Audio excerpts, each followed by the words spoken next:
Hello, and welcome to BigBookCTK.com. My name is Tusney, and I'm reading Through the Looking Glass by Lewis Carroll, Chapter 5, War and Water. She caught the shore as she spoke and looked about for the owner.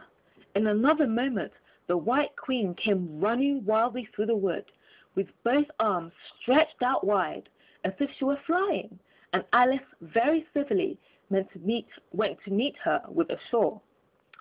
"I'm very glad I happened to be in the way," Alice said, as she helped her to put on her shawl again.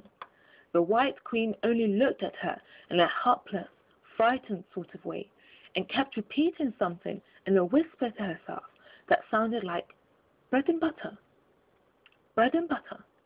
And Alice felt that if there was to be any conversation at all, she must manage it herself. So she began rather timidly. "Am I addressing the White Queen?" "Well, yes, if you can call that a dressing," the Queen said. "It isn't my notion of the thing at all."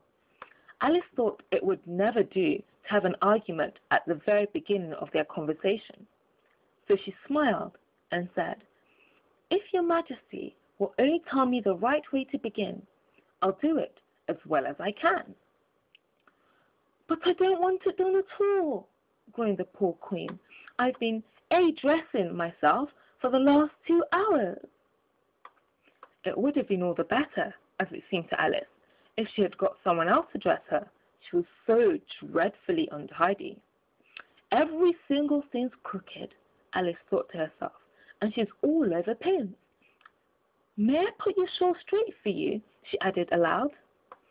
"I don't know what's the matter with it," the Queen said in a melancholy voice. "It's out of temper, I think. I've pinned it here and I've pinned it there, but there's no pleasing it. It can't go straight, you know, if you pin it all on one side," Alice said, as she gently put it right for her. "And dear me, what a state your hair is in!" "The brush has got entangled in it," the Queen said with a sigh, "and I lost the comb yesterday." Alice carefully released the brush and did her best to get the hair into order. "Come, you look rather better now," she said, after altering most of the pins. "But really, you should have a lady's maid." "I'm sure I'll take you with pleasure," the Queen said. "2 pence a week and jam every other day." Alice couldn't help laughing as she said, "I don't want you to hire me, and I don't care for jam." "It's very good jam," said the Queen. "Well, I don't want any today, at any rate." "You couldn't have it if you did want it," said the Queen. "The rule is jam tomorrow and jam yesterday, but never jam today." "It must come sometimes to jam today," Alice objected. "No, it can't," said the Queen. "It's jam every other day. Today isn't any other day, you know." "I don't understand you," said Alice. "It's dreadfully confusing." "That's the effect of living backwards," the Queen said kindly. "It always makes one a little giddy at first." "Living backwards?" Alice repeated in great astonishment. "I never heard of such a thing." "But there's one great advantage in it, that one's memory works both ways." "I'm sure mine only works one way," Alice remarked. "I can't remember things before they happen." "It's a poor sort of memory that only works backwards," the Queen remarked. "What sort of things do you remember best?" Alice ventured to ask. "Oh, things that happened the week after next," the Queen replied in a careless tone. "For instance, now," she went on, sticking a large piece of plaster on her finger as she spoke, "there's the King's messenger. He's in prison now, being punished, and the trial doesn't even begin until next Wednesday, and of course the crime comes last of all." "Suppose he never commits the crime," said Alice.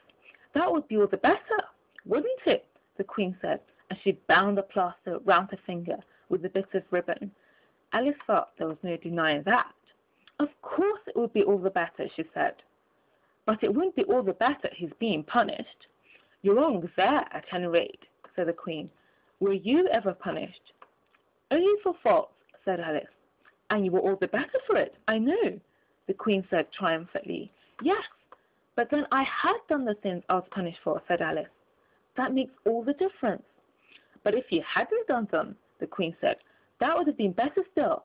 Better and better and better. Her voice went higher with each better, till it got quite to a squeak at last.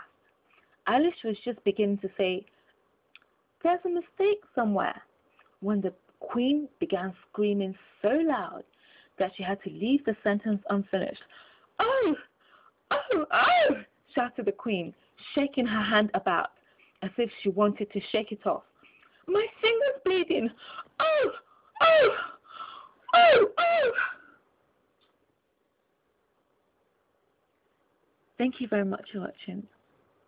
You've been listening to Through the Looking Glass by Lewis Carroll.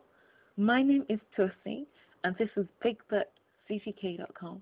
Thank you very much, and bye for now.